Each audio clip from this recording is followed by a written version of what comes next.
Hey, what's going on everybody? My name is Trey Brown and this is Trey Brown Photo. Before I go any further, make sure you subscribe.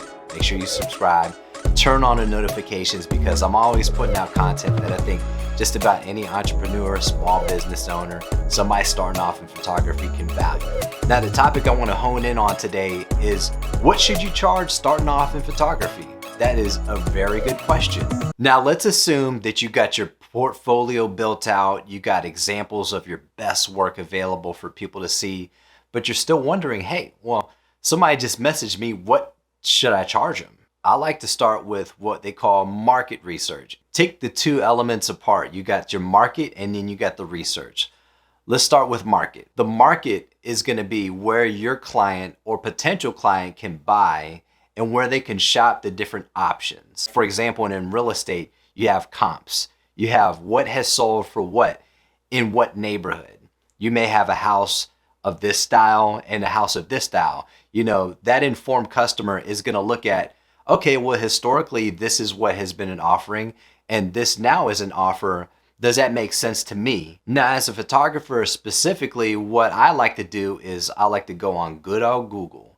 I'll type in Richmond photography and I type in the specific kind of photography that I want to offer to my clients. I'll look at what peers and other professionals in the marketplace are offering for the same service that I want to offer. Another resource is locally. You can go right on Facebook and search groups and look for photographer networking groups or meetups and collaborate with the people that are in your area because they can give you some valuable insight too. Some of the things that you want to look at when you do this market research is you want to look at your peers, other professionals in the same marketplace. Now, the same marketplace, it doesn't mean specifically the area that you're in. I see tons of wedding photographers and they have their market as multi-states. They may offer not just Virginia where I'm at, but they also may do work in Maryland and North Carolina. So their marketplace is a lot broader, which means they're going to have to be more in tune with different areas and what the prices are and other comparable services are. That's how broad a marketplace can be, but it can be as specific as to where you live. So if you want to only do work, say for example, in your city, like I'm in Richmond, Virginia, if I only want to do a specific type of work, then I need to look at the other peers and professionals that are offering services within my market. What you don't want to do is you don't want to compare what you're doing and what your prices are to somebody that's not in the same marketplace. For example, if you're a wedding photographer and you want to focus on certain venues that you want to do your business at because you have relationships there, you want to price yourself with other photographers that can potentially offer service at the same venues. Another tip that I have that's not popular, no one wants to hear it, is you've got to build your own value into the marketplace.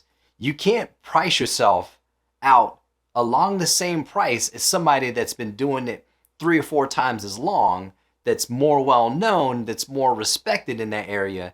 You got to build your value. My services were very inexpensive to start off, and I built my value and I showed value to my clients in how I delivered, how their experience was, how everything was, even the quality of the photos. I built my own value up to the rates that I'm at now over the last 2 years. You kind of have to prove to the public that you're worth what you expect to be paid. It's good to design your business goals around your personal interests. Another thing to consider when you're starting off and pricing yourself out is if you want to make it a full-time income, well, how much is your full-time income now? If you're currently getting paid 20 bucks an hour at a job that you work for 40 hours, do the math. How much work would you have to produce in order to replace that income? If your goal is to do this on the side, figure out how much do you need to be paid to do the work in order to make that income for whatever it is. It could be a car payment.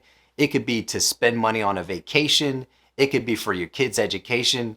It's not bad to have a dollar amount as a target, so that way you know how much time you need to put in doing the work, in capturing the clients in order to hit that business goal. I'm not just going to make money just to make money. When you're doing the business and you're doing the work and it's not fun and you have another job, you're not really going to put a lot of effort into your side business. All right, so to recap the three key things today is you want to do your market research. Find out what the competition is charging. Find out what your peers are saying about what they're doing specifically in the market that you want to have your business in. Next, you want to grow your value of your business in your market. That's going to take time. It happens for everybody at different paces, depending on how much work you put in and at what rate. And to cap it all off, you want to design your business goals around your personal interests, whether you want to do this thing full time or if you want to have a solid side hustle. So if you found a lot of value with this, tag a peer, share with a business owner, somebody else in the industry or outside of the industry. Make sure you hit I'm pretty sure it's right here, the like button. Hit the like button real quick. Of course. Hey, you buddy, I'm talking to you. Make sure to like, share, and subscribe.